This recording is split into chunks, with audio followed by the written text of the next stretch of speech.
Hello, you lovely listeners. I'm Amy. Welcome to the Really Good Conversations podcast, where we will delve into the minds of the business people we have met in the process of launching our first card game. We will be uncovering their secrets to success, their biggest mistakes, and sharing the key lessons they have picked up en route. So, if you're looking for an engaging chinwag mixed with business insights and a good pinch of fun, you're in the right place. Let's have a really good conversation. Welcome to the Really Good Conversations podcast. Today I am joined by Sue Atkins, who is a renowned parenting expert, speaker and author. Sue helps parents navigate challenges with practical advice and strategies, focusing on building strong relationships, confidence and resilience in children. Welcome to the podcast, Sue. Thank you for having me. So glad you could join us. And you have, such a background and wealth of experience in the world of children, education and all things. Tell us firstly just a little bit of your background and how you have got into this world of, going down the parenting expertise, yourself. Well, I was a teacher for, 22 years and a deputy head teacher. And I really loved that and really in love teaching the kids, and I became head of department and head of pastoral and all the rest of it. Then my dad died, followed quickly by my mum within the same year. And I thought, do I want to teach the Vikings for another 20 years with my 8-year-olds? And I thought, no, I think I had a bit of a midlife crisis, a bit of a change up, because when you lose someone and lose two people so that you're so close to, you do sort of reassess your life and what you want to do.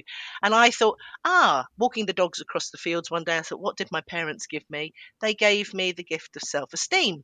Hopefully not an arrogance, but, belief in myself. If I worked hard, I could achieve all sorts of things.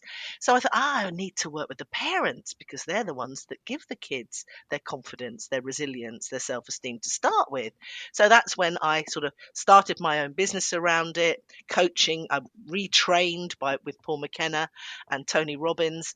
And then I was invited, which is amazing. I thought, gosh, how did they hear of me, to write my first book, Raising Happy Children for Dummies, one in the Black and Yellow series that led to radio and TV. And then I was invited to write my next one, Parenting Made Easy.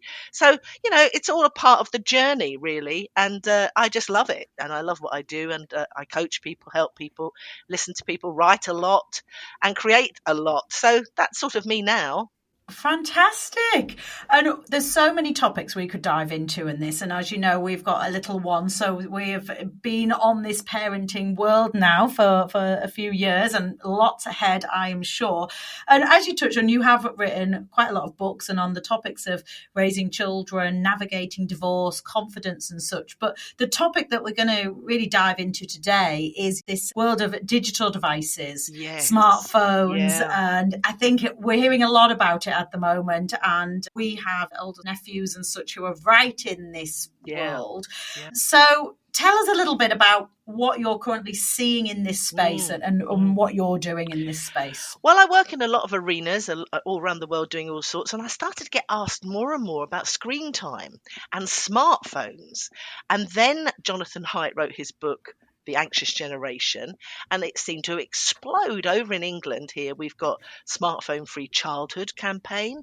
So I went to see Jonathan speak. Actually, he came over to London and I went to see him and listen to him, and I just got so interested in it. And it's about, for me, it's about delaying smartphones, not denying them or banning them, because that's not realistic. We've all got technology and I'm pro tech, but I do think handing a 2-year-old a smartphone is quite dangerous, really, because it's like giving them the keys to your 4x4 car and they haven't passed their test, and they go out there, those apps, the social media stuff, the access to dangerous content that they don't understand, whether they're toddlers, tweens or teenagers. So we need to prepare them. And I'm not here about finger pointing. I'm all about helping and giving people a helping hand. So I started to write some scripts about what parents could actually say, because they lack confidence, because sometimes they haven't grown up with all this technology. So I started to write some scripts of what you say and how you start conversations with kids of different ages.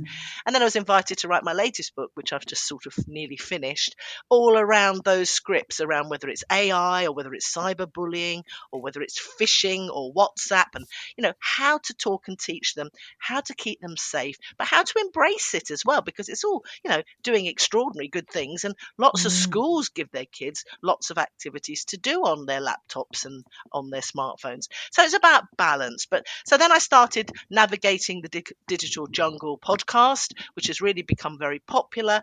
And so we have all sorts of guests on there. We have conversations with them that are experts, but we also have conversations with my other two sort of resident hosts, because we chat. We've all got kids, and we sort of talk about it from a real life perspective. Then we give helpful tips. We give a family change each week, not a challenge, because that sounds a bit hard going. A little thing like, charge your phones downstairs, not in the bedrooms. Sit down at meal times and don't have any social media, your phone going and you're getting pinged, and because kids will scroll all day long. So have a rule perhaps that you sit and eat together, free from tech. So all those sorts of conversations that we have. Yeah, and gosh, I mean, even just when you said then, don't give the 2-year-old the phone, because unfortunately we have, and you do think you're sitting there and pressing away. They know to swipe and everything, and there is different ages and stages, really, then, obviously, for children, and where perhaps the phones or devices are coming and how they are used. But perhaps for people who have those older children where they do have their own phones, how can parents really still encourage meaningful conversations when there's all these digital distractions? It's quite simple, really. Have that intention. I wrote an article called, the horse is bolted, now what? Because people say, well, they've got them. My kids have got them. What do I do with them? But you have the intention to talk and teach them about boundaries and safe use of them. Again, let's have certain times that you can do stuff. And then I remember I had a client, and she said, well, I said to him, come off gaming, some game he was playing, and, to come and do your science homework. And I thought, well, it's not compelling, is it, to come off and do your physics homework? So you've got to have, I talk about ING activities with younger children, biking, exploring, reading, climbing. But with teenagers, okay, they might go, oh, God, okay. But actually, is it walking the dog and you have a chat? I mean, I used to take my son up to his football training, and I noticed that sometimes we talk deep and meaningful. Sometimes we wouldn't talk much at all. Sometimes we listen to the radio. And sometimes I'd be able to impart some really good wisdom or something I wanted to teach him that would just pop up accidentally because we were spending time together. And I think kids spell love Time.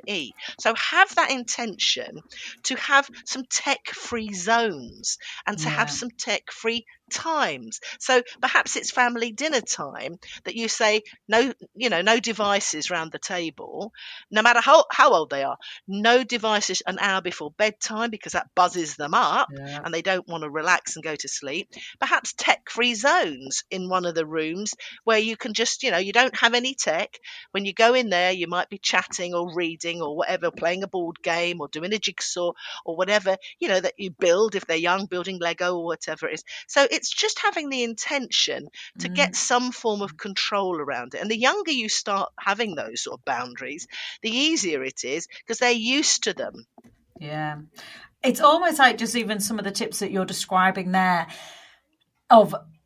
it's almost like we need to work a bit even harder to go back to the pre-tech age. I was probably one of the last generations where you didn't have phones, or people were just starting to get phones when I was finishing school, but really only one or two, and one or two had a pager. And then I think it was probably into college then, we did have phones and things, but again, these were not smartphones. So well, that's where the big impetus is coming now. I notice even the big tech, who are not going to really help you out. They want to sell you stuff and products, but even now there's a kind of a groundswell towards, give them not necessarily a smartphone at 11 when they start secondary. Perhaps give them a phone. Or a smartwatch actually is very good, because yes, you can be connected. Yes, it looks trendy and colourful, but you're not exposed to the internet and apps that can take you down a dangerous sort of route while you prepare them to get their smartphone. Make it a milestone. Make it kind of a moment. going to big school is a big deal, and you make a big deal of it, getting new shoes. So how about the idea that you delay? And I know, coming up to Christmas or coming up to birthdays or big occasions, people sort of start whining, or kids start whining about getting this tech. But you've got to push back, because we know the research shows us that it's not good for language development. It's not good for mental health. A lot of girls get very tied up with their self-esteem. Boys get a bit sucked into gaming and gambling. Yes, everything in moderation, but we need to prepare them. And so the longer you can delay that and have those conversations, the better it is. And the other thing we've got to think about as parents is they follow us, they watch us, they notice if we're constantly scrolling, so they learn that sort of behavior from us. The other thing, in one of the podcast episodes, Tara was saying, she was doing something when she talks out loud what she's doing, like she was on her phone, but she was looking up the recipe while she was cooking. So she said to the kids when they were just around, "Oh, I'm just scrolling up to get up this, spaghetti carbonara recipe," so that they know that she's not just scrolling or answering an email. Or when she's doing stuff to buy the shopping, she'll say, "Oh, guys, come in, let's do it together. Like, what do you want in your sandwiches next week for school?" So you're using tech, but you're explaining what you're using it for. So all of these things about just being mindful. Yeah, that's a good little reminder, because I was going to ask you, we're talking about kids or teenagers, and them needing to perhaps be limited on their phones and such. But it is the parents, we're all just as bad as well. It is our phones, whether the battery goes or the internet connection. I think for many adults, it's like we have lost an arm. Yeah. There's a kind of like a FOMO thing about, oh my God, and when people are on it and you're not talking to each other and you're in the same room or on the same bus. But there was a Panorama program recently on, and I thought it was interesting. They went cold turkey, these kids. They were 14 and 15, and gosh, it was interesting, the addiction, the dopamine crash that they get, like, from not having them. But what was weird, I thought, was the parents then were on it. So they were sitting in the sitting room.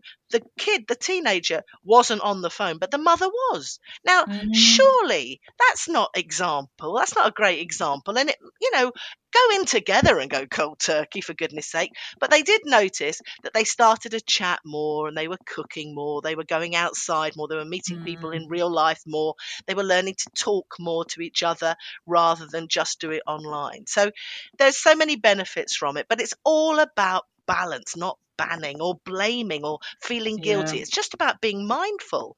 And from your opinion, is it the social media apps that are the problem, or is it the physical device? Because you could still have a smartphone, but without perhaps what you're doing on the smartphone. Where do you think the biggest problem is? Yes, it is. It's very much what you're doing. And social media apps are designed, there's loads of research to show that, all of them are designed with the algorithms to make it more addictive. So the machine or the apps and all of that is controlling you. I have a poster that goes up with a big hand. Do you want who's in control here? You or Meta, and it's usually Meta or Instagram or TikTok. And that's what we need to talk about with our kids as well, getting them more aware of, they're pushing products in front of you all the time. We all think, oh gosh, I was looking up a cardigan one time and then I couldn't work out, oh my God, I'm getting all these different cardigans up. How weird. So all of that is driven by the algorithm to sell to you. And if you go down this unfortunate route, that's why you need to have the conversations on Twitter, or where it's called X now. If you go down, you click something, like something, you get more of it. That's where the hate crime comes in, the sextortion comes in, the porn comes in, all the dangerous stuff. And sometimes with young boys and girls, it pops up accidentally. They haven't clicked on anything, but it's sort of there, and then you get panicky. And as someone said, it's a brain for it's a drain for the brain, this young boy said. And he himself chose at 16 to sort of monitor himself and put it away, have an hour or two off it, doing other things. And as we said earlier, sometimes just be bored, because that's actually when you get really creative. Yeah, that's a great reminder. And I know myself, we get sucked in. I mean, we obviously have a social media channel for the business. And unfortunately, as much as I'd rather not have to, it's sort of the world that we've got to be part of if we do want to connect with people. And at times, that can make me feel a bit uncomfortable that, I am part of putting content on there. But it's difficult. Yeah, Yeah, but that's a different thing. You're an adult with an adult brain. We know yeah, at around about the 13 to 15 to 16 age range, that's when the brain is developing. And that's also when it's being susceptible to all this sort of digital yeah, overload. But you're also mindful, and that's different, isn't it? You're a business talking, trying to get people to, have good conversations. Yeah, we've got to be living in the real world. That's why I talk about not banning anything, but yeah, balancing it. And so that's why it's a good idea for younger kids as well, teens and younger, have certain hours that they're allowed on it. It's not a right, it's a privilege. And you have a timer. I mean, I even remember with my own kids going back, Molly was not very good at coming off, so I'd have to have the clock right by her and say, you've got, another just 10 minutes. Whereas Will, my son, seemed to be a bit better at monitoring his own time. So kids are different in how they do it, but they yeah, knew there was a certain time and then they had to come off it. We'd eat together or we'd go and do something else, as an activity or whatever we were up to, so that they have then blocks of time that they're away from it. That becomes a balance, which is much better yeah. for their mental health. Absolutely. And for people listening, what perhaps are some of the difficult conversations that parents may need to be having around social media and around online safety? Where can they start with broaching these topics? Well, I talk about privacy, I talk about cyberbullying, online behavior, digital etiquette, what's a red flag. And I started to write these scripts, and they're all on my blog, a load of them on my blogs. Go to check my blog, thesueatkins.com. I've just got a flurry of them because this is where parents were asking me. So how do I approach them? What do I say? So I'm a bit unique in it because a lot of other companies and fantastic websites have information, but they don't have how to start the conversation. So I wrote Yeah. these digital jungle scripts. And what's unusual again is I wrote them for toddlers and tweens and teenagers. Now, some of them are not appropriate for a toddler, but even managing how they're using your device, because it is your device if they're toddlers, it gets you thinking. So I call them tips and scripts. And that's unusual because the habits start early. And I started to write actually about parents when they have a baby and they're changing their nappy and they're on their phone, or the baby's on the Yeah. phone when they're changing the nappy, or when you're breastfeeding or you're bottle feeding in the night, you're not really thinking, oh, this is boring, it's 3 o'clock in the morning, but you're not actually in the moment and bonding with the baby because you're actually scrolling through Facebook, and you think that's okay once, and then you notice you've got this habit because, of course, it's a dopamine crash addicting you to, scrolling through and not perhaps bonding properly with your baby. So habits start with us and habits start early. And I'm not banging a drum, I'm just getting you to think about it. Yeah. And I think it is a good reminder for all of us. And I have been saying similar to Alex, on a morning when we are on our phones and perhaps checking correspondence that's come through, particularly if anything has come through from other time zones that we do, typically have to check in the morning. Sure. And I have been saying, we're not setting a good example here because he is seeing us on our phones. So I do think it's a good reminder for us all, because I think, it's easy for us to just be reading the media and some, shout outs, which is more saying the children are the problem, or the children have the problem with the smartphones, and actually we've all got to we're all take in a it level together, of aren't we? And it is fantastic. And when you're talking to grandma on Skype or Zoom, more Zoom now, isn't it? That's fantastic, but it's not passively giving your 2 or 3-year-old Bluey for hours on end, because they're not, all right, you think they're learning, but it's very passive. They're not doing, not playing. And one of the interesting things in Jonathan Haidt's book, and that I talk about too, is play. That's the antidote to the smartphones. Playing, there's 6 different types of play, but just unstructured playing. They're learning, negotiating, exploring, discovering their own sense of their body and balance, as well as making friends. Their imagination is stimulated. So much happens in play. And the other angle of it is we overprotect children in the real world and we underprotect them in the online world. And that's something to really think about, because we cosset them in cotton wool, and yet we give them a smartphone and God knows who they're talking to on a chatbot. So we've got to be careful of that and mindful of that, and balance it out with real life activities, real conversations, and having some fun. Oh, that's fantastic. I'm nodding along because so many reminders and just good nuggets. And we know this, what you're Yeah, saying it's is not not rocket rocket science. science. I'm just Yeah. reminding you. Exactly, and we do. Everybody's trying to do the best, Of and you sort of think course. there's some other way of behaving. But I think, yeah, there's such a wealth of information and resources that you have, and we'll certainly include some of those links in the show notes because we could talk about so many different topics from your world and further on this. And I think as you highlight some of those tips and scripts, we'll put some links in for that as well. That people just go and have a look, and it can bring some inspiration, so that I guess somewhat what we've seen when we've spoken to family members is that they don't have to have a battle perhaps with the teenager. It doesn't have to be an argument. Yes, that's it. Yeah. It's about confidence, actually. I feel those scripts give people, because you Yeah. adapt them. I'm not sort of giving you a prescription, but I'm giving you the way to kind of open up the conversation, and it gives you that confidence to actually start and talk about it. And the other thing that we haven't mentioned is sport, arts clubs, drama. Yeah. Get stuck into real life and doing real things, come out of your comfort zone and have fun in the real world, as well as embracing a balance around the tech. It's not going away, and it's fantastic, a lot of it. And I don't like Yeah. scaremongering. I'm trying to talk and teach parents to maybe just pause to ponder. That's all. Yes. Oh, that's excellent. Oh, well, thank you so much for that. That's been a really just interesting chat, and gets hopefully our listeners, it's given some good food for thought. But I'm now going to jump into asking you a couple of questions from our Really Good Conversations for Kids pack, volume 2. So I'm going to ask you 3 questions. Number 1, do you think the world would be a better place if kids were in charge? No. Because they haven't got the maturity. It's not that they don't have good ideas, but they would also be naive.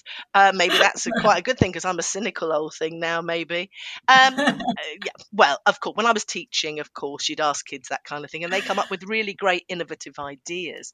And Yeah. also around climate change, anything like that, they'd have fantastic ideas. Yeah. But running the country, well, I don't know. I won't get political with you. I know, because the thing is, like you said, they don't necessarily have the maturity, but sometimes with certain adults, you think, well, we don't have the maturity, actually. No, and they will have some great ideas and some great insight. So there we go. Absolutely.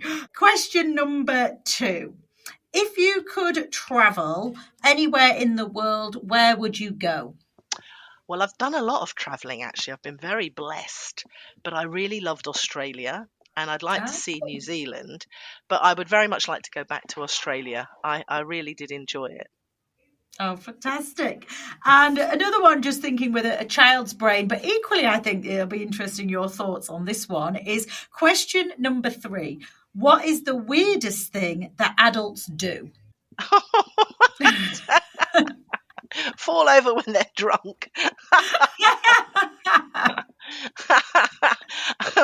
We do an awful lot of weird stuff, don't we? Because we just do it on automatic pilot half the time. Yeah. So yeah, I don't know. That's a really, I love these questions. They really put me on my toes. So they'd be great with kids. Well, we did play this question actually with some other adults. A response was actually for adults, time. It's like, we're obsessed always with time and not having enough time. That's a good one. Yes. And managing time and Yes.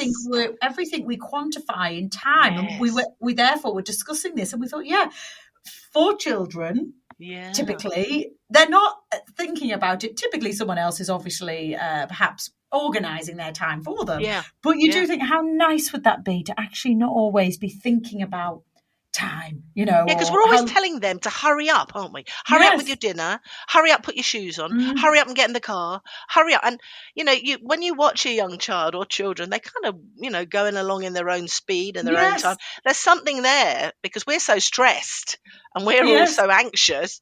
And actually, they're going to live a lot longer than us, because they're kind of taking their time and enjoying life as they go through it. So it's really true about time. You're right. Exactly. So that was something that we came up once before. Love it. We discussed that question. And the finishing question that I like to ask all of our guests is, if you could ask any person, dead or alive, a question, who would it be and what would you ask them?